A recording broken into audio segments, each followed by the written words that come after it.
Veja no ICL Notícias, segunda edição.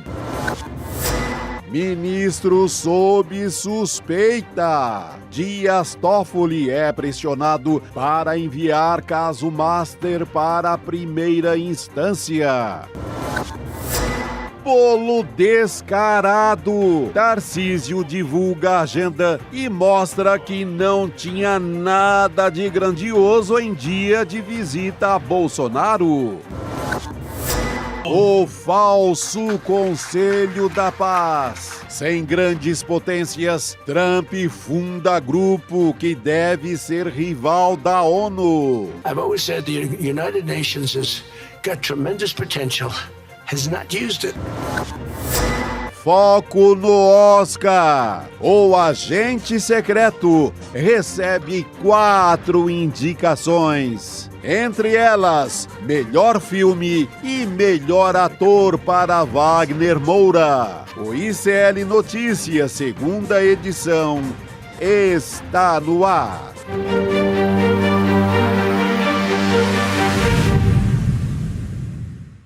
Olá, hoje é quinta-feira, dia 22 de janeiro de 2026. Seja muito bem-vinda e seja bem-vindo ao ICL Notícias, segunda edição.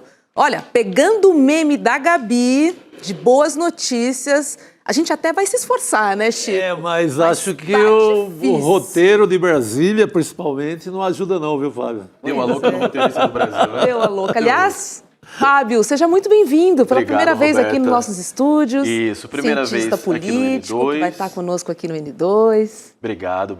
Pô, que bacana, meu velho. Opa! Prazerzaço, mestre. Valeu, Fique à querido. vontade, a casa é sua. Muito obrigado.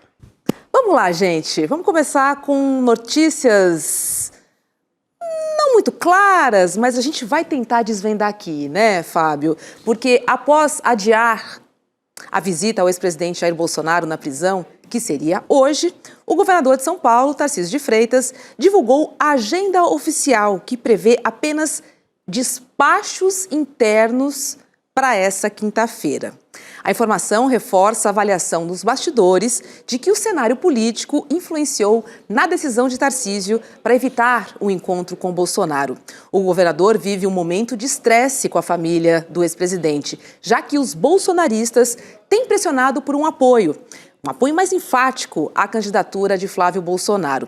O filho 01 do seu Jair chegou a dizer a veículos de imprensa que o encontro seria para Bolsonaro dizer a Tarcísio diretamente que a candidatura dele estava completamente descartada e que este teria sido, então, o motivo real do cancelamento da visita ao ex-presidente Jair Bolsonaro. Aliados afirmam que Tarcísio quis evitar antecipar movimentos eleitorais, já que é cotado para disputar o Planalto neste ano, embora sempre reitere que é candidato à reeleição. Olha, despachos internos, acho que daria para reorganizar a agenda, né? Se o encontro fosse tão importante assim, não dava. A impressão que me dá é que o Tarcísio está ouvindo aquela musiquinha de fundo. Não sei se vou, se fico, não sei se fico ou se vou. Ele tem ouvido bastante essa musiquinha, porque o gesto, ele é tão importante na política quanto o não gesto, a não ação, né? Diz muito, né? Isso, diz muito. O que você faz, o que você fala, o que você não faz, o que você não fala. Dizem as más línguas que nesse final de semana o Flávio teve uma conversa bastante importante com o Tarcísio, dizendo, você vai lá, conversa com o meu pai e ele vai te passar o recado. O Tarcísio se poupou desse constrangimento de tomar um pito do seu Jair, lá na Papudinha, e o que a gente tem visto agora é jogo de cena. Todo mundo entendeu, todo mundo percebeu que de fato o Tarcísio não foi até Brasília porque ele não desistiu. Quem acredita que o Tarcísio desistiu da campanha, preste atenção nos próximos movimentos. As próximas semanas vão dizer muito. Ele tem até abril, basicamente, para tomar a decisão dele. A gente vai ver muita água correr nesse rio ainda. Chico, você é um dos que não acreditam, né, nessa candidatura de Tarcísio. Não, mas concordo com a leitura, do Fábio, no sentido assim, ele não quis fechar ainda o roteiro da história. Tá. Ainda tem aqui uma possibilidade para jogar com essa, mas eu creio que é mais para se fortalecer em São Paulo na reeleição, porque pega a pesquisa agora, toda pesquisa possível, o Tarcísio está descobrindo que não tem voto por ele mesmo. Isso é cruel. Aquela coisa do rompimento do criador e da criatura não dá para ele fazer agora. Eu acho que ele coloca em risco, inclusive, a reeleição em São Paulo se ele rompe. Então ele está tentando administrar com jeito. Não foi para Brasília, mas ao mesmo tempo ele não disse que rompeu com ninguém. E nem pode. Ele não pode se dar essa autoridade. Então ele está administrando ali com muito cuidado. Mas essa não ida a Brasília, concordo com o Fábio inteiramente, ela diz muita coisa que não está consolidado, que ele, pelo menos, está jogando uma confusão aí na cabeça do bolsonarismo. Mas não tem voto. Não se reelege aqui em São Paulo se ele tirar uma onda de que é o todo-poderoso aqui no Estado. Eu acho que depende muito ainda do voto bolsonarista. Ainda está amarrado a esse voto. Pode ser que daqui a pouco ele tenha vida própria. Acho que ainda não tem. Ele depende desse capital político, né? Depende muito. Vale a gente lembrar que até 2022 o Tarcísio nunca tinha concorrido a uma eleição na vida dele. Sim, boa. Essa foi a primeira eleição. Então, de fato, sem o bolsonarismo, a gente não sabe o que vai ser do Tarcísio. Bom, É isso aí. Acho que é por aí a história. para a presidência, você vê alguma possibilidade ou vai ficando cada vez mais distante essa chance? Política é igual nuvem, né, Roberta? Cada hora que você olha, tá de um jeito diferente. Então, eu não arrisco um palpite. Acho que a luta tá posta. A gente viu articulações da própria Michelle, né? Talvez a Michelle poderia ser vice do Tarcísio. E aí seria, de fato, um rompimento com os filhos, definitivo. Então, o jogo tá em aberto. O Tarcísio não desistiu. Se ele tivesse desistido da corrida, para mim ele tinha enviado sinais mais claros de apoio à candidatura do Flávio. Ele iria, por exemplo, até a Papudinha, ouvir o que o Jair tem a dizer, se o caso fosse, vou ficar apenas em São Paulo. Não me parece. Não existe espaço no Brasil para uma terceira via há muitos e muitos anos. Dizem alguns que o Tarcísio pode tentar uma terceira via no Brasil. Veremos. Eu até gostaria desse rompimento, torço por esse rompimento, para que o Tarcísio experimente ali uma carreira solo. Eu acho que quebra a cara, assim, mas eu gostaria muito de ver esse movimento. O sinal de hoje, assim, é de que pelo menos vai jogar uma confusão aí no bolsonarismo, até abril, até a data dele cair fora do Palácio. Porque ele não é que ele volta para o Palácio se perder a eleição. Adeus! Terá que reconstruir tudo. Fica sem a cadeira no Palácio dos Bandeirantes, sem poder, rompido com o bolsonarismo. Então, ele tem assim, um apoio muito forte do dinheiro. O dinheiro todo quer ele desesperadamente. Quando falo dinheiro, é Faria Lima, Fiesp, as federações de indústrias, as entidades patronais do agronegócio, todo mundo o ama, o venera, e ele é o candidato ideal. Mas tem um sujeito na Papudinha que é o grande obstáculo. E vale a gente lembrar que o Tarcísio não é do PL, ele é do Republicanos. Então, exatamente. Existe um conflito partidário acontecendo aí também nesse momento. O PL não está satisfeito com o posicionamento do Tarcísio. Valdemar tentou atrair o Tarcísio para o PL, eles têm uma rixa antiga já, não rolou, ele vai permanecer no Republicanos. E eu não arriscaria um palpite em dizer qual vai ser o movimento do Tarcísio. Ouso dizer que nem ele sabe exatamente o que ele vai fazer. Com certeza também está acompanhando essas pesquisas que saem todos os dias, né? Tá. E aí ele pensa, eu sou governador do maior estado do país. E evidentemente que ele ficou tocado, né, Roberto? Teve um período agora, você abria Folha, Estadão, ou ligava ali Globo News e tal, era um verdadeiro clamor pela candidatura dele. Era uma frisson. Nas esquinas da Faria Lima, se ouvia ali o eco do Tarcísio. Exatamente, era uma devoção pelo cara, assim, de uma forma... A mídia também, né? A mídia toda, Muito. Globo News, CNN, tudo, Bandeirantes, todo mundo no mesmo saco. Um amor sem fim. Claro que ele ficou tocado.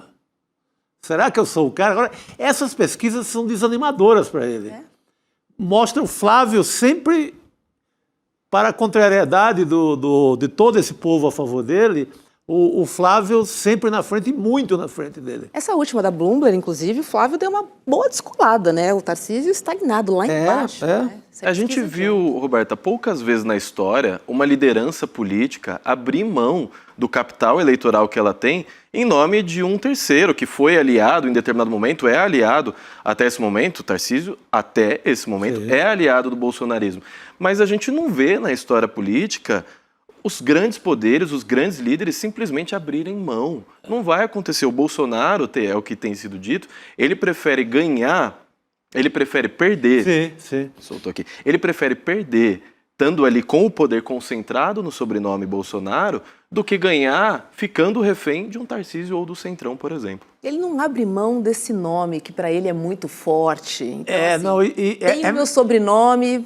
E eu creio que dentro, e é realmente melhor para ele no cálculo, é realmente melhor perder com o filho, manter o nome vivo. perder com a marca Bolsonaro, do que entregar para um Tarcísio, para um Ratinho Júnior, por mais que sejam aliados, vai para o espaço a ideia do clã. A ideia do clã se dilui. Adeus. Demora a retomar aquele climão de 2018, que ele reinava e mandava no Brasil, e que ganhou fácil ali, e que ganharia de qualquer um naquele momento. Então, é muito mais jogo, eu acho que ele está certíssimo. Pensando, óbvio... Eu faria a mesma coisa. Pensando da maneira egoísta, que é a única forma que ele sabe pensar, é muito mais jogo ele ir com o Flávio e perder do que arriscar com outro nome. Continua ali, né? Carimbando Bolsonaro. Sim, vai fazer senadores, vai fazer uma bancada. Horário na televisão, enfim. E vai fazer uma bancada boa, vai fazer muitos no Senado, vai ter um grupo político muito forte. E um passo além também, né, Chico, que é sobre entrar para a história.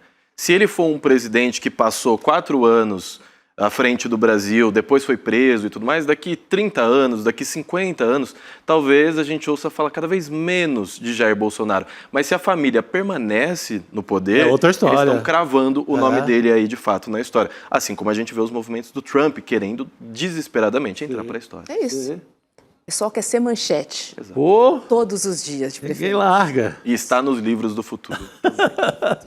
Agora, que tipo de história? Que tipo de livro? Que tipo de livro? Eu não me responsabilizo. Olha, o líder do PT na Câmara dos Deputados, o Lindbergh Farias, ele acionou a Advocacia Geral da União contra o senador Flávio Bolsonaro. A medida ocorreu após o filho do ex-presidente ele publicar um vídeo editado do presidente Lula nas redes sociais. No recorte completamente descontextualizado, Lula aparece dizendo que, abre aspas, pobre não nasceu para estudar, pobre nasceu para trabalhar. Fecha aspas. E aí Lindbergh diz que a edição do vídeo, ela suprimiu trechos, reorganizou frases e construiu artificialmente o discurso, além de atribuir ao presidente a posição oposta, né? Típico de desinformação audiovisual. A fala completa do presidente aconteceu em um evento na Casa da Moeda durante a cerimônia de 90 anos da criação do salário mínimo. E, na ocasião, o Lula comentava da necessidade de políticas públicas que facilitem o acesso às universidades. Questionada, a assessoria do senador Flávio Bolsonaro ainda não comentou o assunto. Vai dar um migué ali, não vai comentar, né? Mas eu acho que esse tipo de vídeo que ali vira uma fake news, eu acho que o assunto é mal escolhido pelo bolsonarismo. Se bota Lula em relação à educação, o Lula é o cara que criou 14 universidades federais, incontáveis institutos públicos federais. Talvez a educação seja, depois da questão de combate à fome, seja a grande questão do Lula. Até agora, no terceiro governo. ProUni, quem criou condições mínimas para pobre entrar em universidade foi Lula, é uma marca muito ligada a ele. Então, eu acho que esse é o tipo é importante rebater, como o deputado está fazendo, entrar na justiça, mas eu acho que essa não colou. Não, é diferente daquela do Pix, lá do deputado de Minas. Aí sim, estrago. Essa aí eu acho que não fez estrago nenhum. É importante mostrar que está vigilante e que vai combater. Vai entrar na justiça, questionar e etc. Mas eu acho que essa não tem estrago. Agora, já antecipa um pouco do que pode acontecer nas eleições desse ano. Além da inteligência artificial, a manipulação, os recortes para as redes sociais. E aí fica complicado porque até tirar do ar a mentira já colou. Já colou. E a mentira, Roberta, ela roda muito, muito mais do que o desmentido, né? Então, se a mentira rodou para 1 milhão de pessoas, o desmentido vai chegar para 100 mil, às vezes 10 mil pessoas. Então, eles fazem um cálculo e é exatamente o que eu iria dizer. Estamos só em janeiro de 2026, de um ano eleitoral super importante para a história brasileira. O que eles estão fazendo é um balão de ensaio. Deixa eu fazer um teste aqui, estico a corda, para ver como é a reação também. A gente tem que lembrar que o TSE esse ano vai estar na mão do Cássio Nunes Marques. Né? Então... E do André Mendonça, a dupla vai estar no comando. O Cássio e ele de sub ali. O que a gente precisa estar sempre bastante atento é como também a esquerda se comunica nas redes sociais. A gente não pode ficar só na defensiva. Nunca precisaremos fazer o que eles fazem em termos de mentira, em termos de fake news, mas a gente tem que ter uma linguagem mais acessível nas redes sociais. A gente tem que aumentar esse alcance da esquerda nas redes sociais, porque lembremos, não é só a eleição presidencial. A gente tem um Congresso que 18%, 20% dele é progressista. Todo o restante ou é centrão, direita ou extrema direita. É muito importante a esquerda começar a prestar atenção do jeito que se comunica, nas mensagens que ela coloca para frente e, principalmente, chegar em cada vez mais pessoas. Não dá para a esquerda falar só para a bolha.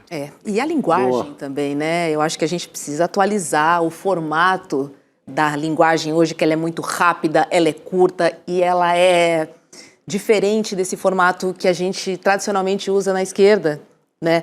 Que é uma apuração, um texto um pouco mais rebuscado, ancorado, obviamente. E muitas vezes essa técnica não vai funcionar para as redes sociais. Na maioria das vezes não. Eu creio que nesse sentido a comunicação oficial do Planalto com o Sidônio, ela é melhor do que a da militância e do que a esquerda no geral. Acho que a esquerda é mais velha nesse sentido do que a própria comunicação oficial, que está muito ligeira, está muito rápida, está muito boa.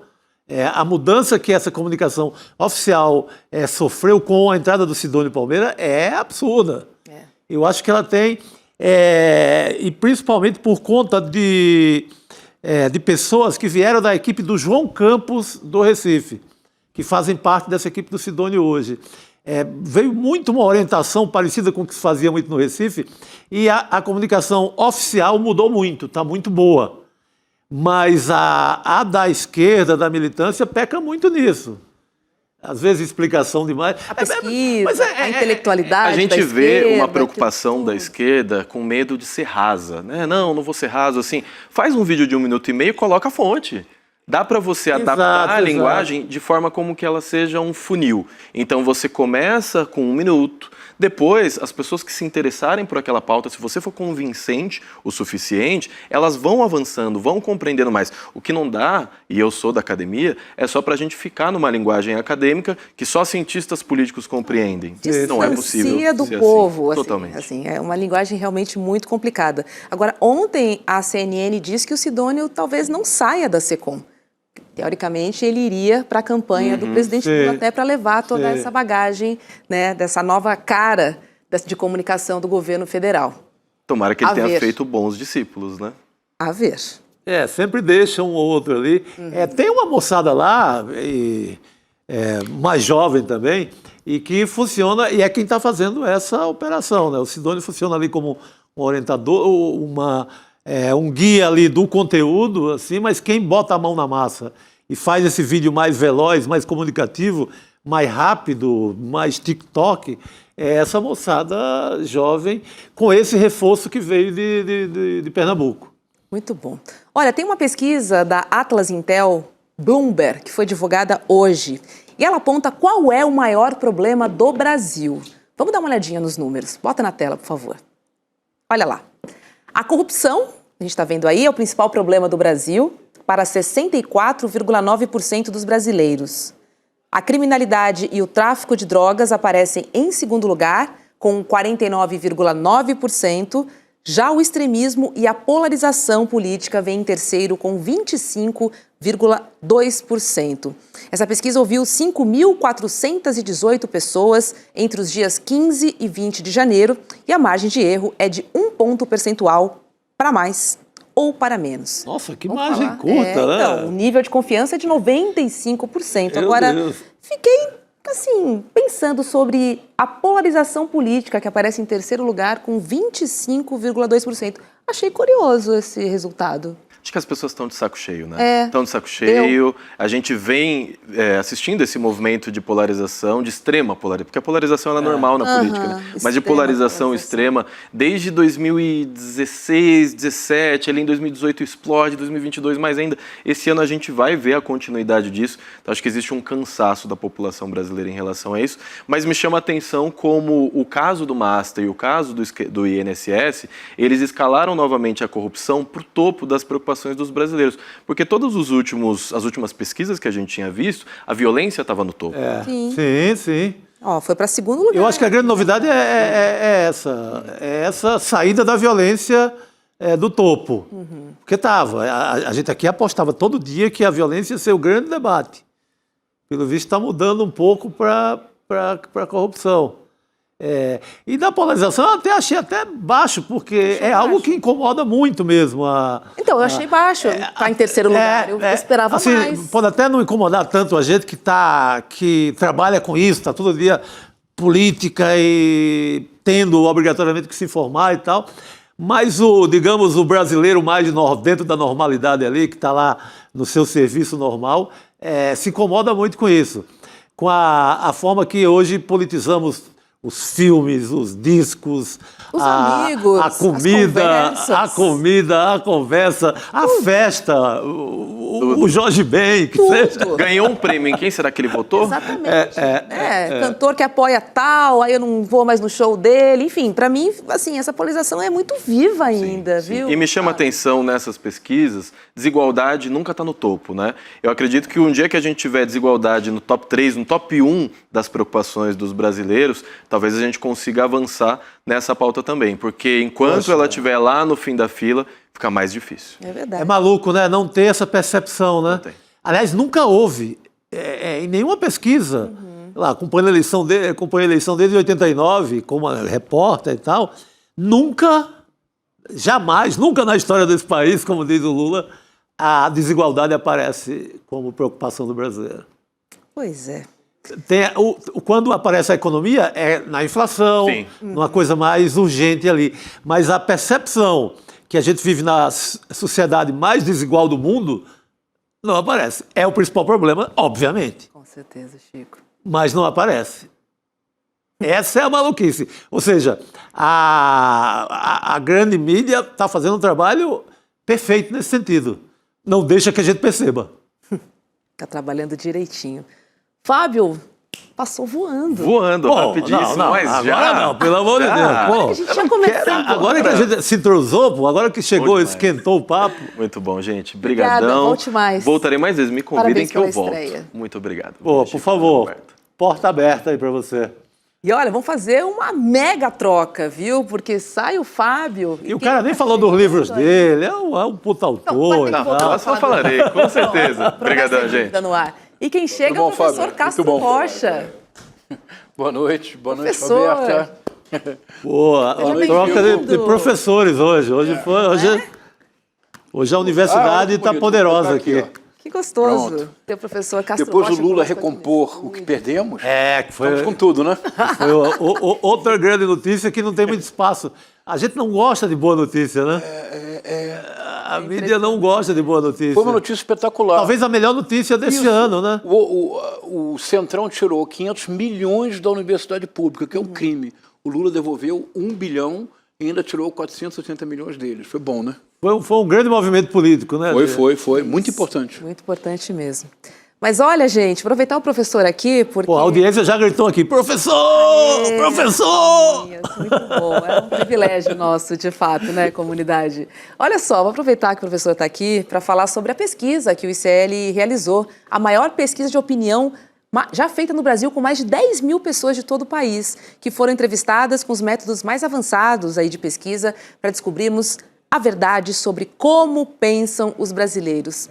E os resultados serão revelados numa super live de lançamento hoje, coladinha no N2.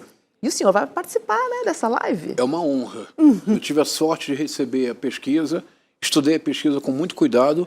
É uma pesquisa absolutamente notável, que tem um ponto metodológico que me encantou, Chico. Porque nas pesquisas, mais importante do que as respostas são as perguntas feitas. Sim. Há muitas pesquisas que dizem assim, o candidato A, B ou C disparam. É porque as perguntas são feitas de uma forma tal para favorecer esta resposta. As perguntas feitas nessas pesquisas são absolutamente originais e não são perguntas diretas. Isso, aquilo.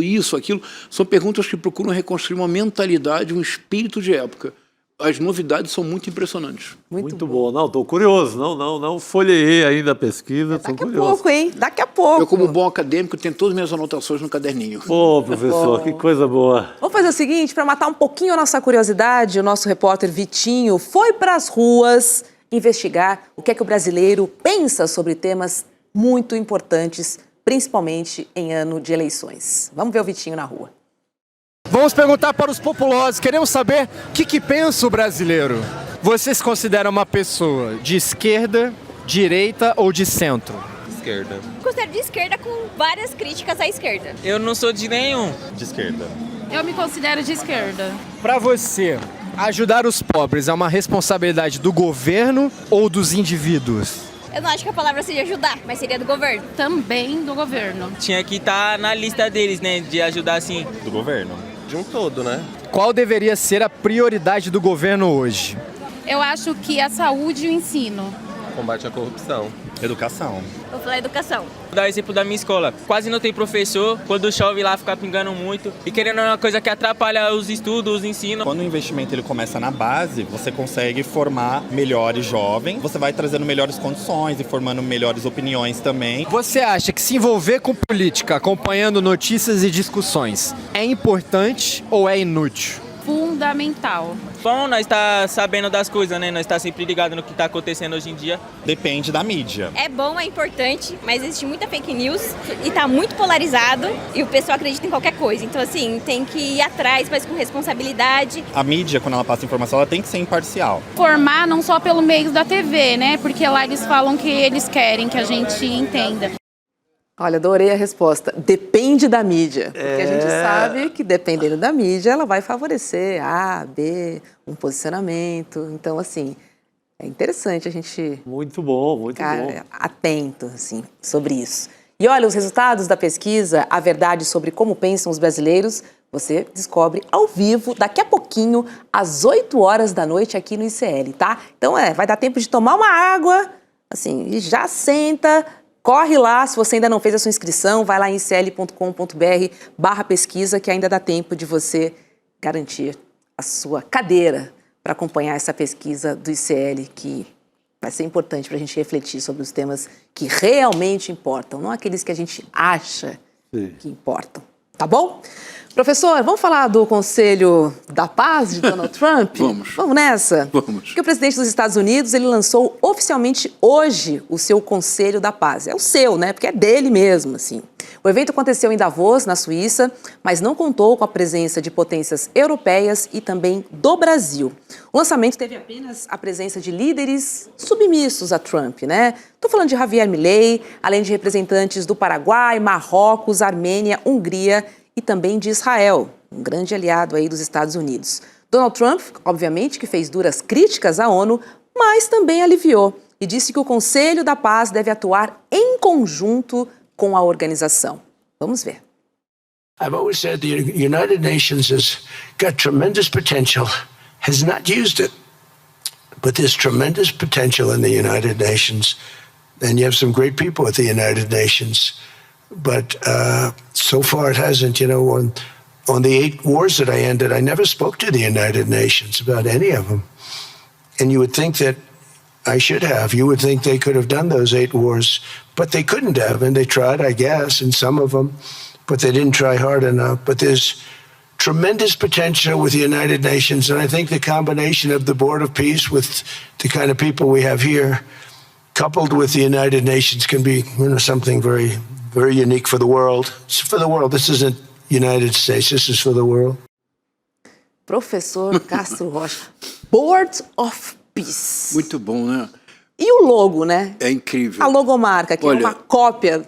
3 da comentários logomarca da rápidos para escutar vocês. O primeiro, É muito bom que vocês tenham mantido o inglês do Donald Trump, com legenda. O inglês dele é o inglês infantil de 5ª série. É absolutamente precário, não somente precário, é repetitivo. Ele tem os recursos linguísticos dele, na própria língua, são muito limitados. Por isso ele repete sempre, ele fala muito, muito, muito, muito, muito, sempre. Segunda observação, estamos no universo do George Orwell, 1984, é a nova língua. Você fala amor quando você deseja ódio, você fala paz quando você almeja guerra. Esse conselho de paz é simplesmente um conselho de guerra. Sim. E dentro desse conselho de paz há uma proposta que é absurda, que é isentar o Netanyahu de qualquer tipo de crime. É algo similar ao que os militares fizeram no Brasil com a lei da anistia, para assegurar impunidade para crimes imprescritíveis. Os crimes do Netanyahu contra o povo da Palestina são crimes de guerra e, portanto, são crimes imprescritíveis. Último comentário.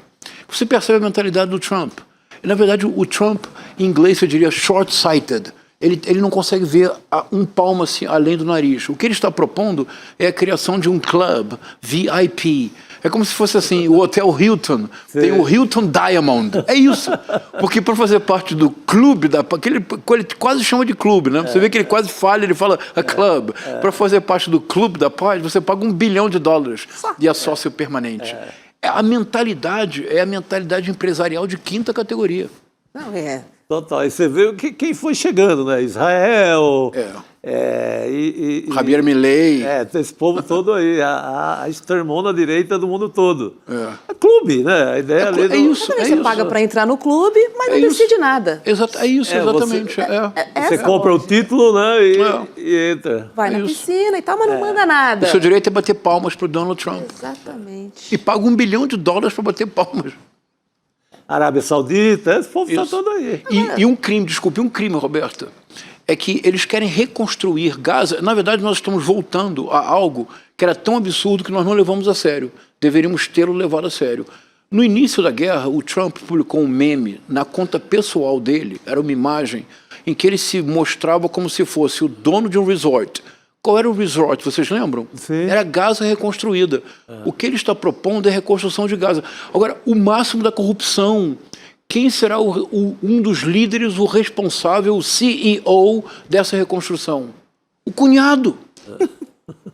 As organizações Trump.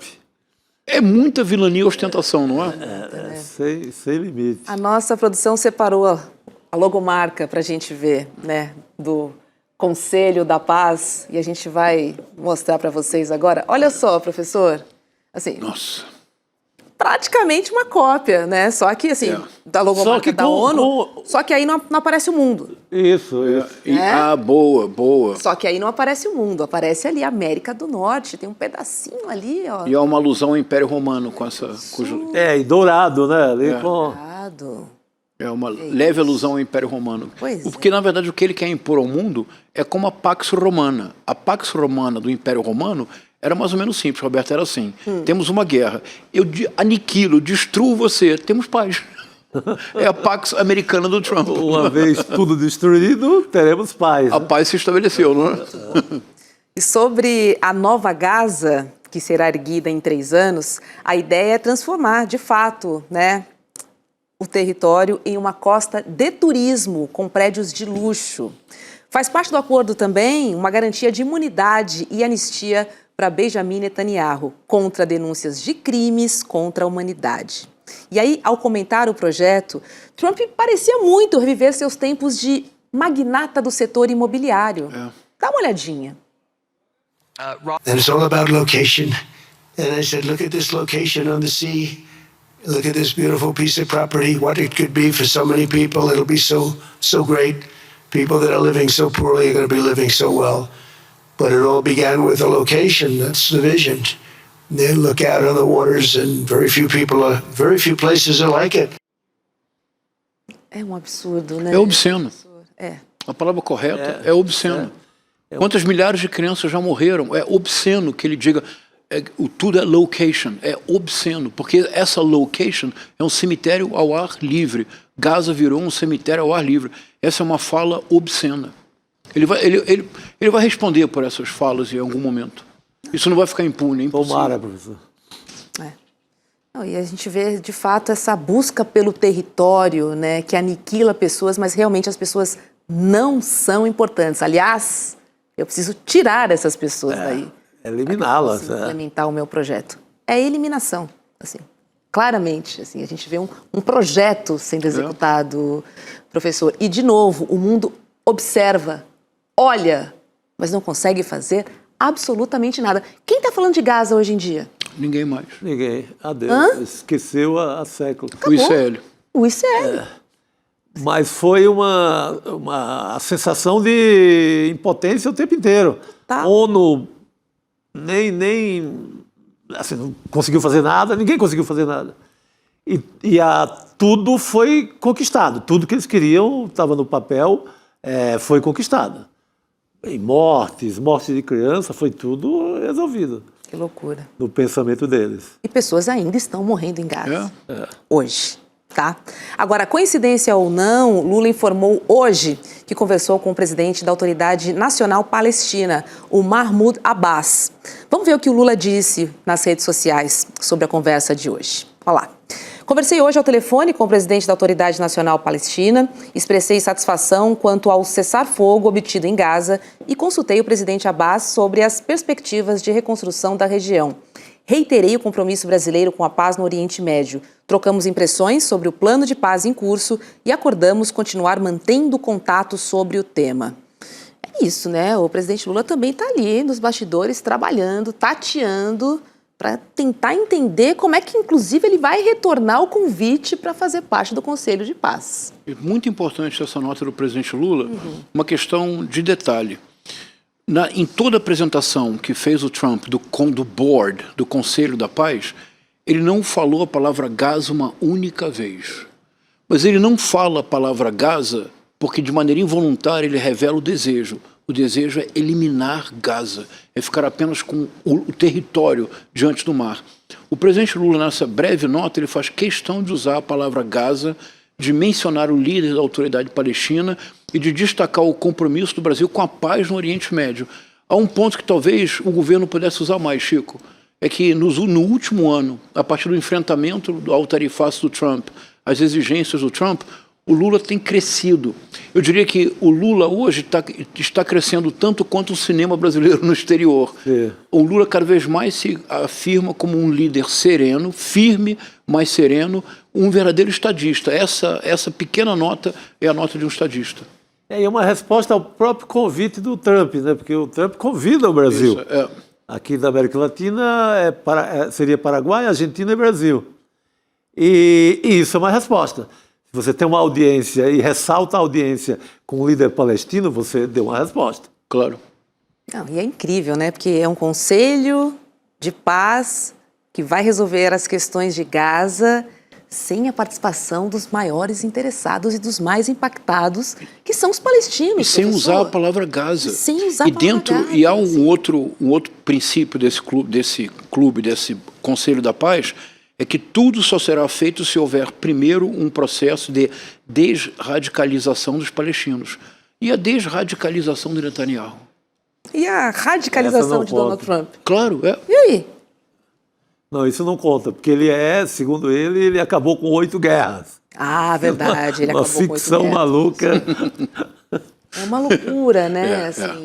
A própria ideia desse conselho. E é tão surreal, professor, que ele se coloca como presidente do conselho nominalmente. Assim, ele não fala que a presidência do conselho é do presidente dos Estados Unidos. É de Donald Trump. É de Donald? Pessoa física, quase. Física. É isso. É muito impressionante, não é? Impressionante. É muito impressionante, Muito impressionante. A disfarçatez. Mas você mencionou um ponto bem importante, Roberta, mas eu creio que começará a haver uma reação. O ponto realmente chocante disso, que nos recorda, deixa eu ser bem breve agora, nos recorda um pouco a situação pré-Segunda Guerra Mundial. A situação pré-Segunda Guerra Mundial implicou uma escalada de desmoralização da Liga das Nações, que era um organismo internacional criado após a Primeira Guerra Mundial para mediar conflitos e evitar novas guerras. Os alemães, sobretudo, tudo fizeram para desmoralizar a Liga das Nações. Somente assim a Segunda Guerra Mundial tornou-se simbolicamente possível. O que o Trump está propondo é uma substituição do Conselho de Segurança da ONU pelo seu Conselho Privado da Paz, que na verdade é da guerra. É uma situação muito perigosa, porque do ponto de vista simbólico, a desmoralização da ONU faz com que nós não tenhamos mais mediação para evitar conflitos. Mas é exatamente isso que o Trump deseja. Perfeito. Exatamente. E olha, hoje também o Donald Trump se reuniu com o presidente da Ucrânia, o Volodymyr Zelensky, em Davos, tá? E logo depois desse encontro, o Zelensky anunciou que ucranianos, russos e estadunidenses vão sentar à mesa para resolver a guerra, pela primeira vez, se isso acontecer. As reuniões estão previstas para amanhã e também para o sábado, nos Emirados Árabes Unidos. Vamos dar uma olhadinha no que disse o Zelensky. It's better than not to have any kind of dialogue. So we are under attacks, people live without electricity, and we are in a difficult situation. But Russians also in a difficult situation. We are answering on their attacks. And God bless, the war will stop. I hope so. Qual é a sua expectativa, professor? A pior possível. Pior possível? Anteontem, o chanceler das relações internacionais da Rússia deu uma declaração muito impressionante.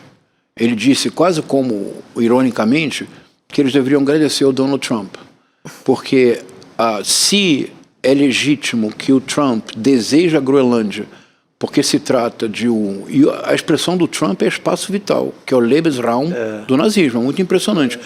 Disse o chanceler russo, se é legítimo o Trump desejar a Groenlândia por questões de segurança nacional, ele disse, foi o mesmo que nós fizemos com a Crimeia. Nós invadimos a Crimeia por uma questão de segurança nacional. Então isso é muito impressionante, porque as ações do Trump, o Trump tem antagonizado aliados históricos, e tem favorecido rivais do presente. Quer dizer, as ações do Trump na economia, com os tarifaços, fortaleceram de maneira inesperada a China. O Emmanuel Macron deu uma declaração há 48 horas atrás, convidando os chineses para ir para a Europa e investir em infraestrutura e transferência de tecnologia. Isso, Chico, seria inviável um ano atrás imaginar isso. A Rússia se fortaleceu com a pretensão norte-americana. A impressão que eu tenho mesmo é que o Trump está disposto a abrir mão da defesa da Ucrânia se isso representar para ele a conquista da Groenlândia. Dividimos, eu fico aqui, você fica aí e está resolvido. É isso. A impressão é essa. É isso. Pois é. E para a Groenlândia já tem esse mesmo desenho que ele fez para Gaza, já tem também. Prédios gigantes, arranha-céus e tal, já está preparado. Aquele clima ali, esquimó, uma aldeia bacana, esquece. Tudo pronto, né? Agora, tem uma manchete aqui do G1, tá dizendo o seguinte, falando em Groenlândia. Os Estados Unidos estão negociando acesso total à Groenlândia. Essa é uma fala dessa quinta-feira de hoje, tá? Do presidente dos Estados Unidos, Donald Trump, à rede de TV Fox News. Ele não entrou em detalhes, né, sobre a proposta, mas o premier da Groenlândia havia dito que eles não estavam dispostos a ceder à soberania do território. Quer dizer, apesar daquela fala dele em Davos, que não usaria força, ele fez ameaças. Né? Então, assim, por essa declaração de hoje, a gente vê que ele realmente vai insistir. Vai. De outra maneira, mas vai insistir. Vai. É curioso, porque o Donald Trump, ele cada vez mais confunde política internacional com blefe. A impressão que eu tenho de fato, se nós pensássemos numa imagem, o Donald Trump está jogando pôquer. Mas se ele está jogando pôquer, os chineses jogam Go. Os russos jogam xadrez. A única arma do Donald Trump é o blefe. Eu acabei de fazer uma negociação com a Noruega e terei acesso total às terras raras e a Dinamarca, a Groenlândia como um todo. Isso não é verdade. Podemos afirmar, isto não é verdade. Não existe, neste momento, nenhum acordo que permita ele dar acesso total à Groenlândia. Então, Chico, ele vai blefando. Ele vai jogando as cartas na mesa. Sabe o que pode acontecer? Se nós imaginar, falar para o Trump de Go e xadrez é impertinência. Um dia a China vai fazer o all-in. Vai apostar tudo. O Trump não vai ter cartas na mão para enfrentar. Vai ser, esse o cenário do jogo. Agora, eu acho que vão rifar a Groenlândia. O próprio governo da Dinamarca não é muito confiável. E a população da Groenlândia não confia também muito neles. Porque agora já estão dizendo que a conversa sobre a OTAN do Trump é viável, é legal, não é esse ditador todo do mundo, não. E tal. Então, acho que o Trump vai ocupar em muito breve a Groenlândia, levar tudo o que quer de lá, usar como base militar, usar como queira. E a Europa, eu não acredito que... esboçou uma reação ontem, mas vai entregar do mesmo jeito, de joelhos. Chico, não há nenhum tipo de joelhos. Possibilidade de resistência do bloco, professor? Deveria haver, Chico, porque pelo menos nós temos que recordar a história. Aconteceu mesmo com a Polônia. Aconteceu mesmo com a Polônia e com a Áustria. O Hitler argumentou que a Polônia e a Áustria eram um espaço vital porque havia predominância de população falando alemão. E foi avançando. Foi avançando. E não parou. Quer dizer, só parou quando ele foi derrotado em Stalingrado. Porque, na verdade, só parou nos russos. Só parou nos russos. Que lutaram heroicamente em Stalingrado, talvez tenha sido uma das batalhas mais épicas da história da humanidade. Só comparava a Ilíada do Homero. Porque em Stalingrado, Roberta, os alemães avançaram, dominaram tudo, chegaram até Stalingrado. Se dominasse Stalingrado, a guerra poderia virar a favor dos alemães. E em Stalingrado foi o povo. Eles lutaram casa a casa, apartamento a apartamento, esquina a esquina. Exauriram as forças alemãs. Não havia logística para levar alimentação e o grande aliado da Rússia chegou, o inverno. Mas só chegou porque o povo de Stalingrado lutou casa a casa. Isso é uma lição importante para nós. É lutar casa a casa, rua a rua, apartamento a apartamento. Então, entregar a Groenlândia é muito perigoso para o equilíbrio internacional. Porque se ele entrega a Groenlândia, por que a China não toma Taiwan? Por que a Rússia não toma a Crimeia?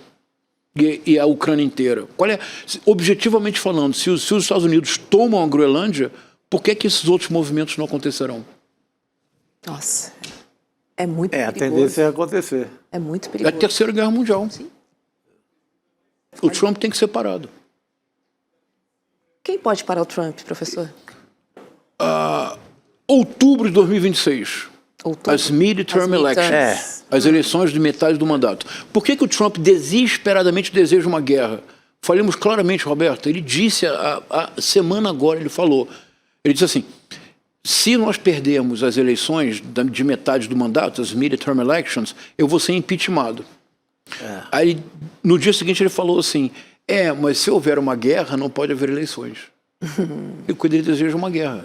O Trump deseja o mesmo que Netanyahu. O Trump, assim como Netanyahu, só sobrevivem se eles criarem inimigos imaginários permanentes e conflitos. E se ele chega muito desgastado para essa eleição aí de meio de mandato, ele bota uma guerra na parada e resolve. É isso. Porque quando ele faz uma guerra, ele também une a população, né? Os estadunidenses ali, de certa maneira, porque a gente está vendo conflitos, protestos, o pessoal está indo para a rua, de certa maneira, de certa forma. Não sei se vai chegar nesse período, porque se você pegar agora, há um pouco um incentivo ao contrário, meio de uma guerra civil. Isso. O climão é de guerra civil. A corda que ele dá no momento é de divisão total. Latinos fora, só fica branco, só a minha turma e etc. Mas eu acho que diante de uma derrota assim, iminente, uma derrota que não tem jeito nas eleições do meio do mandato, ele apela para uma guerra porque só tem a guerra, só tem como último recurso. Eu acho que ele não une o povo, ele tentaria lançar a mão de um instrumento legal. Mas me ocorreu algo agora. Posso falar uma coisa muito ousada? Por favor. O ICE é a SA do Trump. O Hitler, antes da SS, no momento de realmente tomada do poder pelos nazistas, o partido nazista tinha uma tropa, que era a SA, que era tão violenta, tão irracional, que quando Hitler chegou ao poder como chanceler em 1933, ele mandou a SS matar a SA, porque a SA era incontrolável no extermínio, na violência, foi usada para dizimar esquerdistas e dominando as cidades. Foi a primeira tropa, Foi né? a primeira tropa, SA. Isso me ocorreu agora, Chico. O ICE não é a SS, como nós estamos pensando. A SS surge quando o nazismo já está no poder e é, por assim dizer, uma burocratização da morte. A violência do ICE. E não é casual, então, que o líder do ICE tenha aparecido com aquele casaco na mão. Sim, com toda a simbologia. O ICE é a SA. Numa guerra civil, o ICE será o pelotão de frente do Trump. Caramba. É assombroso, assustador, mas caminha para aí. E olha só, gente, o governo dos Estados Unidos deixou oficialmente a Organização Mundial da Saúde, hoje, um ano depois do presidente ter anunciado, né, que estava rompendo com a entidade. O gesto aprofunda a crise nas agências internacionais e confirma a intenção da Casa Branca de se afastar da estrutura do multilateralismo que ordenou a diplomacia nos anos 80. Então a gente vê esse quebra-cabeça sendo montado também, né, professor? E de uma maneira muito aberta, muito clara e transparente. É sim. Só não lê quem não quer. É isso. E tem uma questão na ação do Trump que precisa ser destacada. Há um crítico brasileiro, Antônio Cândido, que tem um texto lindo de 1988, O Direito à Literatura. Ele defendia que deveria estar na Constituição brasileira, olha que bonito isso, Roberto, assim como tem o artigo 5º, né? Direito a, me ajudem, educação, saúde, lazer, a moradia, alimentação, salário digno, como elementos fundamentais da dignidade da pessoa humana. Antônio Cândido queria que tivesse outro direito, que seria direito à literatura. Seria outro país, não seria? Qual era o argumento do Cândido? Ele dizia assim: o mundo que surgiu depois da Segunda Guerra Mundial, especialmente depois do Tribunal de Nuremberg, depois do conhecimento do Holocausto, é o mundo dos direitos humanos. Ninguém mais hoje pode, diz o Cândido nos anos 80, ninguém mais hoje pode dizer, por exemplo, que os habitantes da Somália têm QI baixo. Ninguém hoje pode dizer que as mulheres da Venezuela são feias. Ninguém hoje pode dizer que vai reconstruir um país sem usar o nome Gaza. O mundo que nós vivemos hoje é a antípoda deste mundo surgido da Segunda Guerra Mundial. Hoje todos se dão o direito de dizer as coisas as mais abjetas possíveis e nós estamos naturalizando o absurdo. Isso que representa o Trump. Porque a gente ouve todo dia o absurdo, Chico. É isso. Todos os dias a gente ouve o absurdo. Chega uma hora que você fala... Eu me acostumei com isso. Exato. Ele discursa lá em Davos assim com a maior naturalidade e desce... O repórter pergunta também com a mesma naturalidade. É tipo assim, e aí, qual a data mesmo da invasão da Groenlândia? As venezuelanas são feias mesmo, sabe assim? É isso. Já está dado como fala contada, a nova verdade. Ele disse, não pensei que eu achava que a população do Somália tivesse um QI mais baixo ainda. É uma declaração absurdamente eugenista, nazista, é uma declaração... As pessoas deveriam ter se levantado e ido embora na hora. Ninguém fez nada, ainda bateram palmas. Isso que acontece também. Agora, professor, como de costume, aqui no N2, né, o senhor faz um paralelo da realidade com a literatura, e a gente adora isso, tá? Hoje a gente tem Machado de Assis, uau! Né, de um livro... Quincas Borba. Exatamente. Eu vou pedir para nossa produção botar aqui na tela, porque a gente tem alguns trechos. Eu vou pedir para aproveitar a sua presença aqui para essa leitura, professor, por favor. Ai, que bom. Então vamos lá, rapidissimamente. Vai. Quincas Borba é um romance de 1891. Foi o romance mais difícil da vida do Machado de Assis. Ele publicou Memórias Póstumas de Brás Cubas em livro em 1881. Ele levou 10 anos para publicar o romance seguinte. Isso nunca tinha acontecido. Ele publicava de 2 em 2 anos um romance novo. Ele publicou em folhetim, depois em livro. Nenhum outro romance ele modificou tanto quanto Quincas Borba. A impressão que eu tenho é porque nós não nos demos conta do que o Machado fez. É tão moderno o que o Machado fez que nós não temos horas para ver. Rapidissimamente é assim. Quincas Borba é a biografia de um personagem chamado Rubião, um professor modestíssimo de Barbacena que recebe uma herança inesperada do filósofo Quincas Borba, o criador do humanitismo, e fica riquíssimo. E não sabe o que fazer com dinheiro. E o romance, se a biografia é a narrativa de uma vida exemplar, de uma autoridade, Quincas Borba é a primeira narrativa que eu conheço da desintegração progressiva da personalidade. É uma biografia às avessas, por isso foi tão difícil para ele. Há um momento em que o filósofo Quincas Borba tenta explicar para o Rubião a essência do humanitismo. Posso ler? Pode. Por favor. Supõe tu um campo de batatas e 2 tribos famintas. As batatas apenas chegam para alimentar uma das tribos, que assim adquire forças para transpor a montanha e ir a outra vertente, onde há batatas e abundância. Mas se as duas tribos dividirem em paz as batatas do campo, não chegam a nutrir-se suficientemente e morrem de inanição. A paz, nesse caso, é a destruição. A guerra é a conservação. Ao vencido, ódio ou compaixão. Ao vencedor, as batatas. As batatas. Uma dessas, essa conquista que o escritor tem, não é, Chico? Uma frase se torna uma expressão proverbial do idioma. Todo mundo fala. Falada na rua, no boteco, pra todo mundo sempre, fala, não é? Ao vencedor as batatas. Mas eu não sei se entenderam bem a frase. Pode colocar de novo lá na tela? Eu quero mostrar uma coisa que é bem importante. É que quando nós lemos assim, ao vencedor as batatas, é como se as batatas fossem um prêmio, não é isso, Roberta? Ao vencedor as batatas. As batatas não são a finalidade. As batatas não são o prêmio. Quem pensa que as batatas são o prêmio é quem tem visão curta. É Donald Trump, é Jair Bolsonaro, é Tarcísio de Freitas, é André Esteves, é Paulo Guedes, é Guilherme Derrite. Você precisa das primeiras batatas, está lá dito, olha, para transpor a montanha e ir a outra vertente, onde há batatas e abundância. Então, ao vencedor as batatas, não para ficar com elas, para alimentar-se e realizar o gesto importante. O gesto importante é passar a montanha, ir a outra vertente, onde não haverá mais guerra. Então não é ao vencedor as batatas, é ao vencedor a possibilidade de um mundo melhor. É isto que o Machado está dizendo. Imaginar que ao vencedor as batatas é quem joga pôquer blefando o tempo todo. Aí seria aquela ideia do Malthus, né? Tem pouca batata, vamos para a guerra. Isso, exatamente. É isso. Aquele pensador inglês lá, exatamente. matemático, Isso. Quer dizer que a população cresce em progressão... Os alimentos crescem em progressão aritmética, mas a população em progressão geométrica. Haveria um momento que não haveria alimentação Então vamos jogar a batata e eles disputariam numa guerra. É isso. Então, mas o que o Machado está dizendo é excelente observação, Chico. Porque o Machado dá o salto em cima dele. Ele dá o salto ao vencedor as batatas para construir um mundo melhor. Neste mundo não haverá mais guerra. Perfeito. Você acha que o Trump vai entender isso? Nunca, não? A gente tem mais uma tela, certo, temos. professor? Vamos ver. Que aqui, então, é a genialidade do Machado.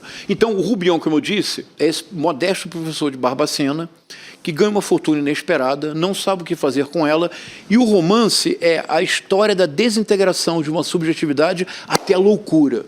O Rubião termina louco, e como todo louco, deseja ser Napoleão. Mas como Machado é o de Assis e é um gênio, o Napoleão que o Rubião deseja ser não é o que nós pensamos. Vamos ler, Chico, olha que genial, Chico. Então, o barbeiro relanceou os olhos pelo gabinete, onde fazia principal figura a secretária, e sobre ela os dois bustos de Napoleão e Luís Napoleão. Em poucos minutos começou o barbeiro a deitar abaixo as barbas de Rubião, para lhe deixar somente a pera e os bigodes de Napoleão III.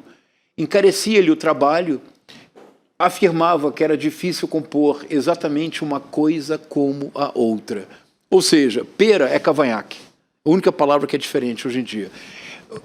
O Rubião deseja ser um Napoleão, mas o Napoleão que ele pode ser não é o Bonaparte, Le Grand, é o Luís Napoleão, o sobrinho do Napoleão, que foi eleito presidente, dá um golpe, vira imperador. O Karl Marx escreve o 18 Brumário sobre este golpe, fundamental leitura para o mundo contemporâneo. O Rubião é o Napoleon Le Petit, é o pequeno, o Napoleão.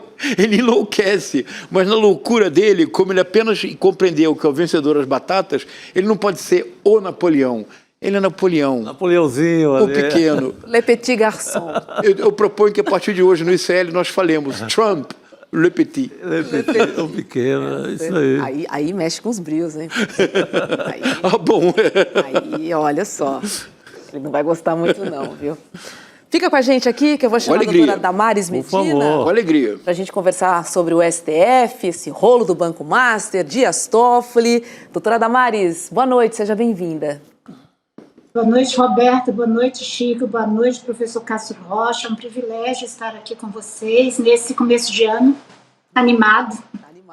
Animado. Já desde o dia 3 de janeiro. Doutora Damares, como sempre.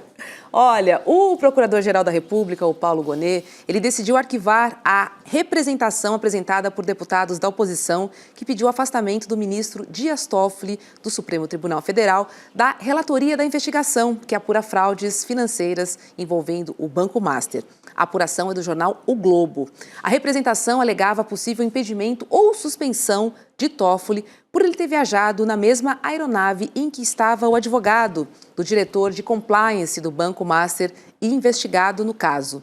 Na decisão pelo arquivamento, o Gonet afirma que os fatos narrados já estão sendo analisados pelo STF com acompanhamento da própria PGR. Mas o ministro Toffoli avalia enviar a investigação contra o Banco Master para a primeira instância da Justiça, onde o caso tramitava até o final do ano passado. A definição virá somente após as investigações descartarem a suposta participação do deputado federal João Carlos Bacelar, do PL. É que a menção a Bacelar na investigação teria levado o processo ao STF, tribunal responsável por investigar autoridades com foro. Desde dezembro, doutora Damares, ordens do ministro têm gerado incômodo na Polícia Federal e no próprio STF, que passou a discutir nos bastidores algumas maneiras de evitar maiores desgastes à imagem da instituição e também pensar numa saída honrosa para Dias Toffoli. O envolvimento do ministro, ganhou novos ares, com a informação do resort da família dele, que era ligado ao Banco Master.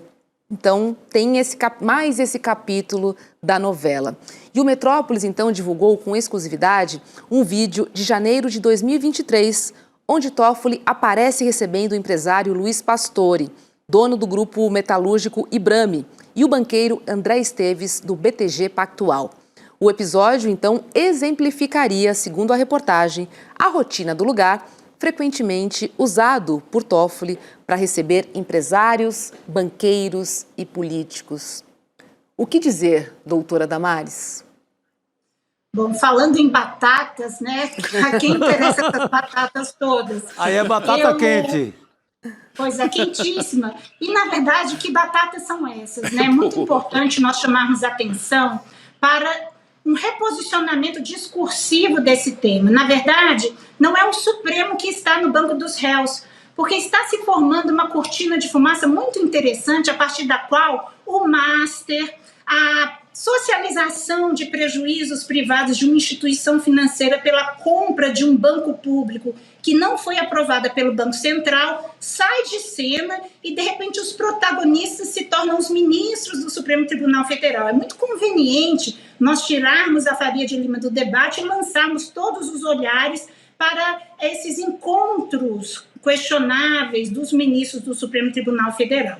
Mas antes de falar do ministro Dias Toffoli em si, é importante nós lançarmos um olhar em perspectiva sobre como o Supremo opera a sua competência penal originária, porque nós estamos falando de uma possível suspeição e nós já falamos aqui em outros programas sobre essa promiscuidade, que é uma prática tradicional no Brasil, de partes, advogados, interessados, encontrarem-se individualmente com os ministros para tratar de processos de seu interesse que os ministros vão decidir, sendo relatores ou não. Esses encontros se dão no Supremo Tribunal Federal, em audiências, em jantares, em resortes, em caronas em jatinhos. E para tratar especificamente dessa conduta do relator do processo, que é o ministro Dias Toffoli, nós não podemos perder de vista um outro inquérito que foi aberto de ofício pelo ministro Alexandre de Moraes. Vejamos, o Supremo Tribunal Federal é um órgão de cúpula do Poder Judiciário que não pode atuar de ofício. O Supremo só pode atuar mediante provocação, que no caso da competência penal originária é privativa do Procurador-Geral da República. Então nós temos duas frentes. De um lado, o ministro Dias Toffoli, que avocou esse processo que estava em primeira instância por suposto envolvimento de um dos congressistas, que seria uma autoridade com foro privilegiado, e de outro lado, a problemática já está sendo julgada no Supremo. O ministro Alexandre de Moraes abre um novo inquérito de ofício para apurar supostos vazamentos do COAF de dados financeiros de quem? De sua esposa, que supostamente teria celebrado um contrato multimilionário com o Banco Master. Então, todas essas questões vêm à tona, mas parece que, dada a tradição do Supremo Tribunal Federal, a verdadeira intenção é criar uma cortina de fumaça sobre as batatas que, na verdade, estão no sistema financeiro, e essa tentativa, né, de socializar os prejuízos privados do Banco Master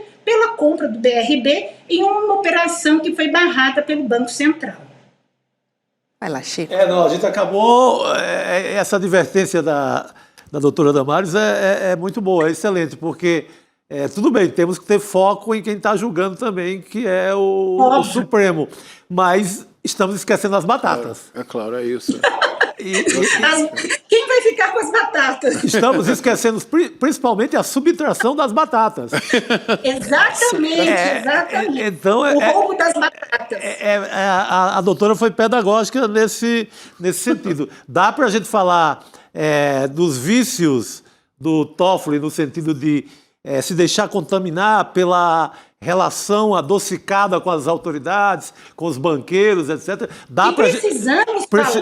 Precisamos falar disso, mas não esquecer que estava em jogo, estava em andamento uma fraude de 12, alguma coisa, bilhões, que iria se concretizar e que tem Daniel Vorcaro por trás, que tem um cunhado pastor da Igreja da Lagoinha, o Zetel, que é o maior doador da campanha do Tarcísio de Freitas, o maior doador da campanha do Bolsonaro. Então, a gente aqui no ICL a gente consegue falar por todos os ângulos, transmitir o gol por todos os ângulos. Então, é importante, sim, questionar o comportamento do Toffoli, mas sem esquecer, hora nenhuma, esses personagens que vêm da Igreja de Lagoinha, que vêm da Faria Lima, que vêm dentro do Banco Master e estavam fraudando o sistema financeiro nacional. Então, também dos políticos do Brasil, né? Sim. Também enrolados nessa história.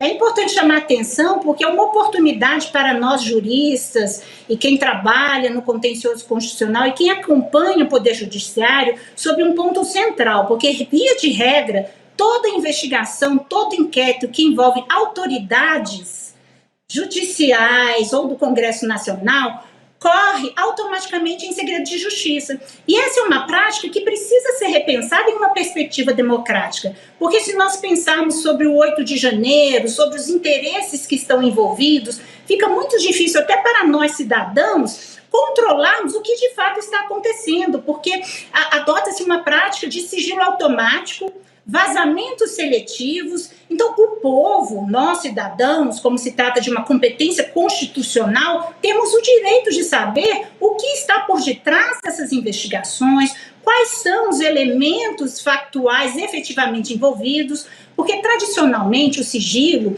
ele remonta a uma ideia de proteção das investigações e dos possíveis investigados. Mas quando se tratam de autoridades públicas, ministros do Supremo Tribunal Federal, cuja função principal é guardar a Constituição, o interesse público deveria prevalecer sobre esse suposto sigilo.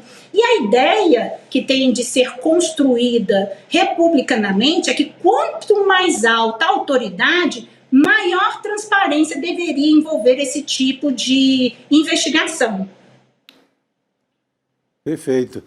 Por favor. O professor tem uma pergunta para a Dona dizer para a doutora Damares, eu assisto sempre, fico sempre encantado com o seu brilho intelectual, com sua clareza. Obrigada. Imagina, professor. Não, é verdade. Eu acho que a senhora destacou um ponto fundamental. No Império Brasileiro se dizia que nada era mais semelhante a um conservador do que um liberal no poder.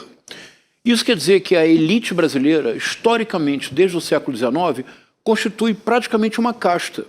O fato objetivo de que nós sejamos, se eu não me engano, é o único país, a senhora me corrija, se não for, que tem 4 instâncias recursais, é evidentemente uma forma que a elite tem de autoproteção, porque o cidadão comum não tem condições objetivas de chegar nem à 3ª instância, quanto mais ao Supremo Tribunal Federal, constituindo uma banca de advogados. Nesse sentido, eu acho que a senhora tocou num ponto fundamental. É claro que as ações do ministro Dias Toffoli são, no mínimo, excêntricas. É claro que o comportamento que ele tem tido no caso do Banco Master é, no mínimo, suspeito. O vídeo que foi veiculado hoje, ele, como anfitrião, esperando 2 milionários, o André Esteves, um empresário, os recebendo num resort que não se sabe de quem é, claro que isso levanta suspeita. Mas o ponto realmente fundamental é que não adianta a concentração no ministro Dias Toffoli, não adianta a caminhada falsa do nosso Forrest Gump das Alterosas, que é o Nicolas Ferreira. O ponto central é que houve um desvio, o maior da história do Brasil, e esse desvio, que é o maior da história do Brasil, aproxima perigosamente o escândalo do Banco Master da direita e da extrema-direita. E sempre no Brasil, quando há qualquer escândalo da esquerda, doutora, na linguagem é aumentativo, mensalão, petrolão, radiolão. Quando há um escândalo da direita, é diminutivo, rachadinha, ou se abafa, como parece que é a intenção agora. Eu faço questão de bater nesse ponto, porque quem está no banco dos réus é o Banco Master, são as autoridades envolvidas. Essa prática no Supremo Tribunal Federal, ela está longe de ser republicana, mas, infelizmente, está longe de ser excepcional. Há 5, 6 anos atrás já se discutia viagens de ministros pagas por entidades que têm interesse em causas no Supremo Tribunal Federal, participação de ministros em seminários que são financiados por bancos privados, ministros como padrinhos de casamento de advogados que têm várias causas no Supremo Tribunal Federal, esposas ou cônjuges de ministros advogando no próprio tribunal. Então, são relações que aqui no Brasil precisam ser aclaradas. Nós já falamos aqui, usando como exemplo, a Suprema Corte dos Estados Unidos, que tem também seus problemas éticos sobre grupos financeiros que pagam universidade para parentes de justice da Suprema Corte, pagam passagens para justice, mas nunca, jamais é um comportamento ostensivo como é aqui no Brasil, como se fosse algo aceitável, porque não é. O ministro do Supremo Tribunal Federal, ele tem que ter uma aparência de imparcialidade e de equidistância nas partes. E quem são essas partes, né? O professor lembrava bem, quem tem acesso ao Supremo Tribunal Federal, se nós olharmos os números do CNJ sobre os processos em tramitação no Supremo Tribunal Federal, são disputas estruturais, multimilionárias, a Fazenda, a União, os entes públicos estão envolvidos em praticamente todas elas, e o cidadão comum, ele surge em um ou outro processo que pode ter um desdobramento interessante, que o Supremo até usa como vitrine de sua atuação, mas de fato é um rol muito pequeno de advogados que concentram o acesso aos ministros do Supremo Tribunal Federal, porque aqui no Brasil, no nosso contencioso constitucional, nós admitimos esse tipo de acesso unilateral da parte ao ministro do Supremo Tribunal Federal em uma dinâmica que não acontece de forma similar em nenhuma outra corte constitucional do mundo. Tá certo. Doutora Damares Medina, muito obrigada. Ficou muito claro aqui que a batata está assando, né? As batatas. Vamos ver quem vai ficar com elas, né? Vamos Espero que não sejamos... Pode ser que sejamos nós, mas que nós possamos dar esse segundo passo aí que o professor tão bem lembrou e brilhantemente registrado por Machado de Assis. Exatamente. Muito bom. Muito obrigada. Vamos acompanhar essa novela que tem muitos capítulos. Obrigado, professor. Obrigada. Ela é brilhante, né? É de uma clareza, né? Né? Muito bom. Super didática, né? Porque o juridiquês é difícil da gente entender também, né? Conseguir traduzir, de fato, é uma arte. Vamos falar sobre a notícia do dia? A melhor notícia que a gente poderia ouvir hoje, que é o seguinte: o Agente Secreto vai concorrer em 4 categorias do Oscar, minha gente. Eu tô falando de melhor ator para o Wagner Moura, Fantástico. melhor filme internacional e também melhor direção de elenco. E para conversar com a gente hoje, eu vou chamar um baiano arretado, que é o André Uzeda. E por que eu tô falando que é um baiano arretado, Uzeda? Boa noite para você. Porque, vemos aqui Bahia e Pernambuco sendo muito bem representados, hein? Seja bem-vindo. Boa noite, Robes. Boa noite, Chico. Boa noite, professor Castro Rocha. Boa noite. Realmente, uma notícia muito boa, né? Assim, uma força da região Nordeste, né? Que tem o diretor, o Kleber Mendonça Filho, indicado ao 2 prêmios, né, de melhor filme e melhor filme internacional, além também de elenco, né? Afinal, ele faz a organização do elenco, e o baiano Wagner Moura de melhor ator. Então, mostrando a força da união Bahia-Pernambuco, que a gente até falou na última participação, que é chamado de Peba, mas que de Peba não tem nada. E os dois representando muito bem a cultura nordestina e trazendo uma problemática nacional, né? Os efeitos da ditadura militar no Brasil, como ela se organiza em diversos setores da sociedade, aí no caso, na cidade de Recife, em Pernambuco. E é um filme muito singular, porque assim, não poderia ser de outra forma senão Recife, porque é a máxima de Tolstói, né, de você pintar sua aldeia, ser universal pintando sua aldeia, né? E o filme fala de Recife, mas para falar de Brasil e do mundo, de repressão, autoritarismo, de como a ditadura está ali em todos os setores. Talvez ela seja um verdadeiro agente secreto, né, porque está espionando todos os outros e está presente desde uma foto de Geisel na parede até os agentes indo lá e investigando as pessoas, fazendo escuta, sumindo com as pessoas, com os corpos. Então, assim, é um panorama gigantesco da ditadura militar, mas ambientado numa cidade muito singular e universal, que é Recife. Muito bom. Bom, falando de Recife, eu passo a bola aqui, ó. Opa, não, Todinha o fato de ser ambientado no Recife, de ter ali uma prosódia mais pernambucana, de ter a ambientação, uma história que envolve um certo folclore urbano recifense com a perna cabeluda, foi inicialmente lido muito como um filme regional, professor. Vê o erro monumental, né, de parte da crítica, de uma visão de ver, porque era um filme feito em Pernambuco, com um diretor pernambucano, com um ator baiano.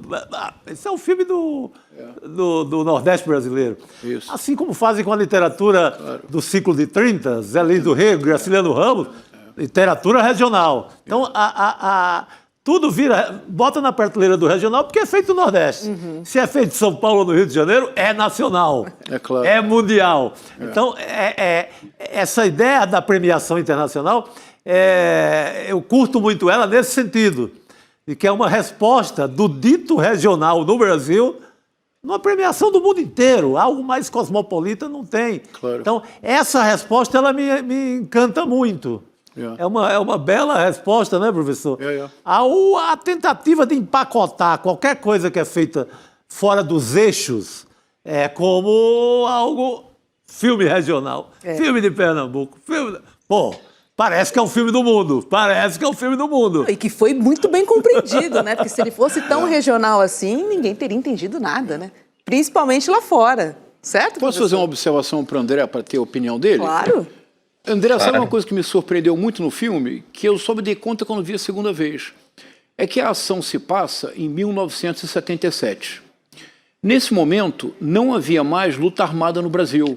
O último foco de resistência armada é a guerrilha do Araguaia, de 1974. E se eu não me equivoco, todos os filmes que eu conheço da ditadura militar no Brasil sempre valorizam o período da luta armada. Olha, o Pra Frente Brasil, pioneiro, fantástico, do Roberto Farias. Sim. O Ainda Estou Aqui, 71, luta armada. Então, geralmente é a luta armada. Me parece que é um achado genial do Kleber Mendonça Filho. Se já não há luta armada, não há mais nenhuma justificativa para tortura, para execução do adversário, para ocultação de cadáver.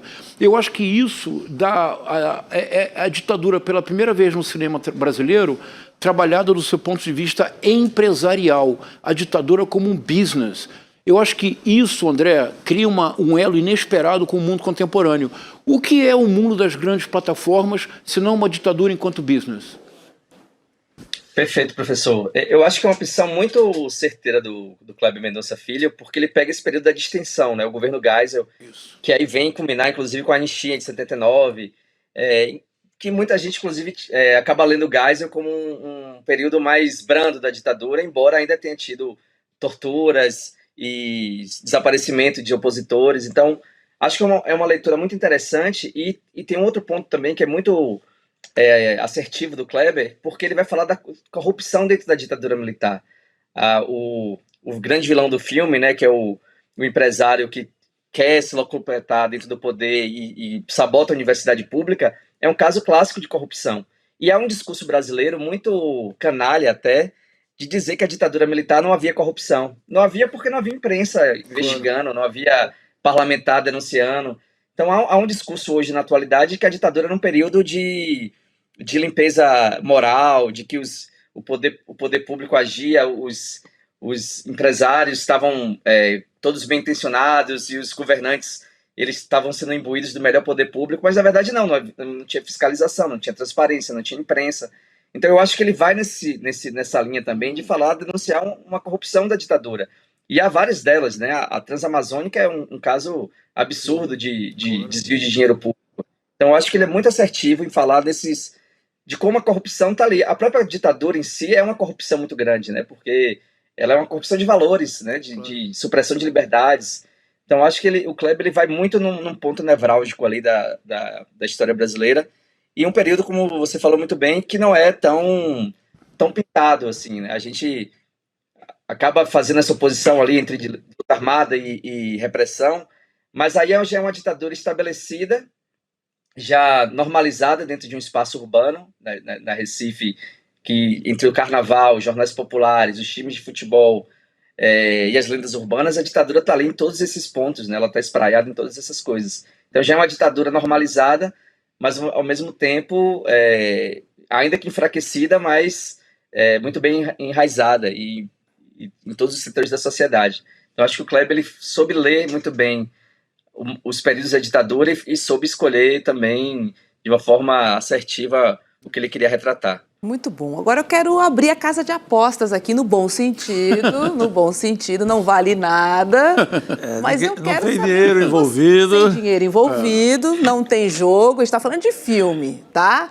A gente está concorrendo em 4 categorias, sendo que uma delas é uma novidade do Oscar, né? Que é a direção de elenco. Então temos direção de elenco, melhor filme internacional, melhor ator para o Wagner Moura e o grande prêmio, que é o de melhor filme.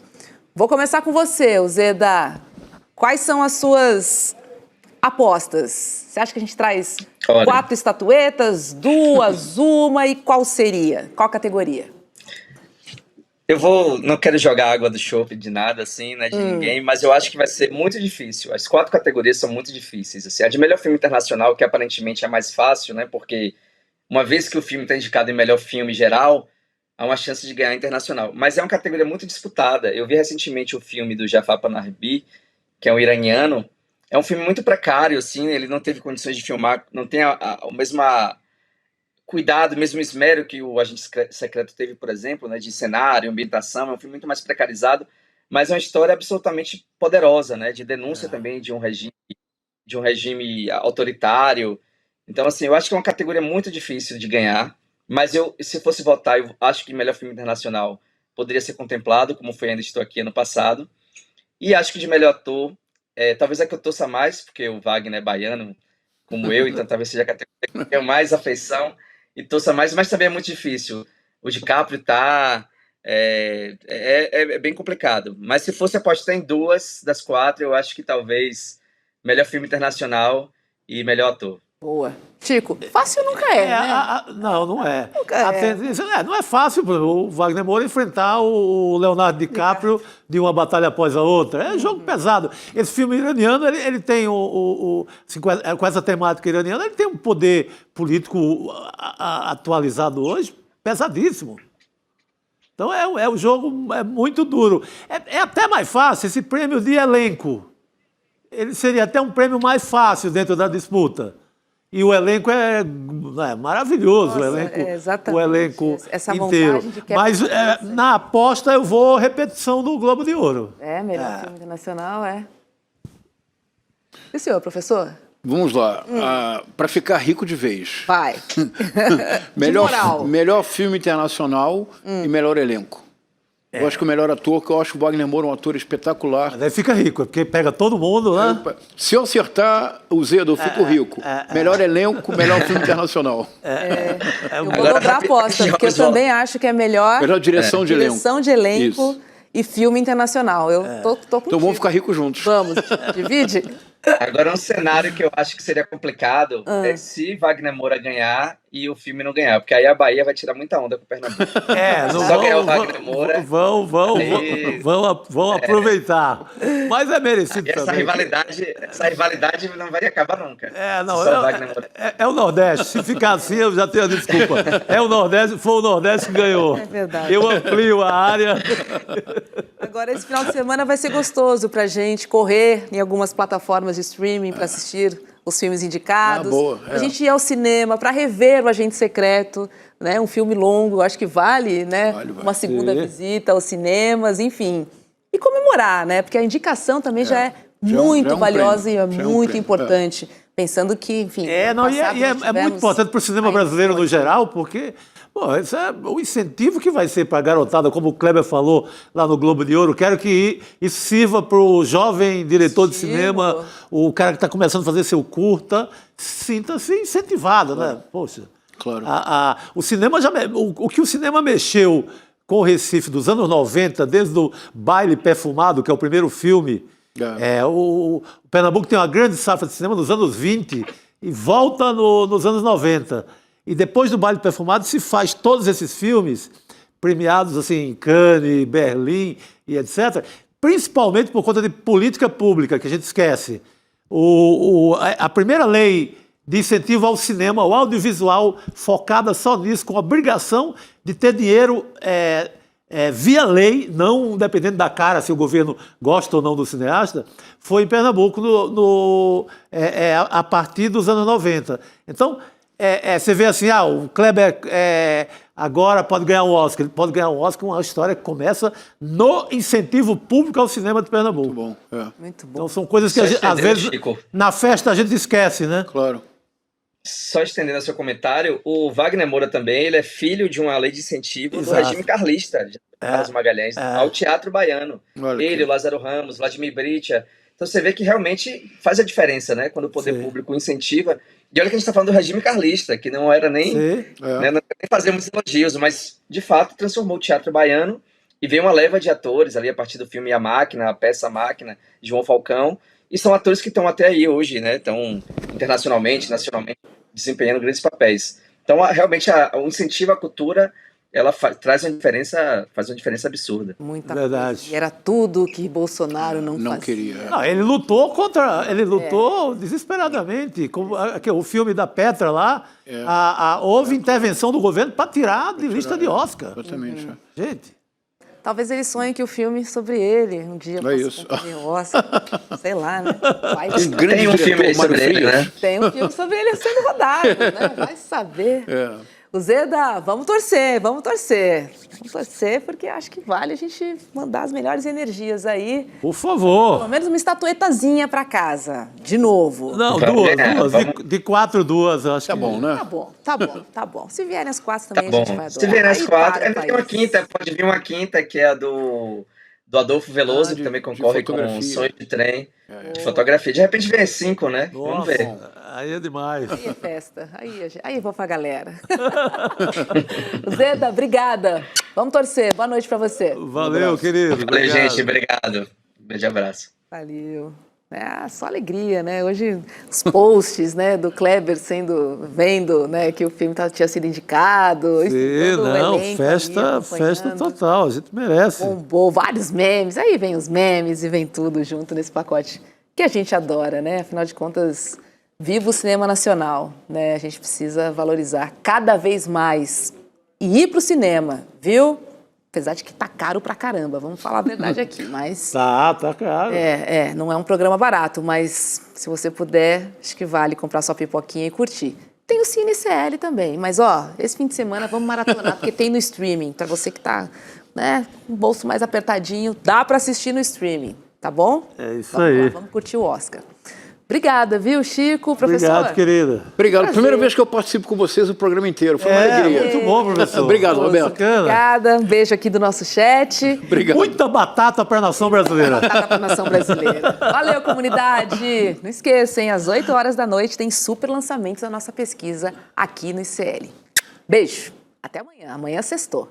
Nos últimos meses, o mercado financeiro do Brasil viu de tudo. Dólar oscilando, bolsa surpreendendo, fundos multimercados se recuperando depois de anos. Enquanto isso acontecia, muita gente que segue o mercado tradicional simplesmente não entendeu nada. Porque a verdade é uma só. O que o consenso do mercado fala não é necessariamente o que acontece no mundo real. E é justamente por isso que no dia 29 de janeiro, às 8 horas, eu, Débora Maganha, vou estar lado a lado ao Eduardo Moreira no Mapa da Mina de 2026. Uma aula gratuita para te mostrar os caminhos para os investimentos e finanças em 2026, mostrando as tendências para dólar, bolsa, juros, fundos e oportunidades, sem o filtro da Faria Lima, sem interesse escondido e sem armadilha.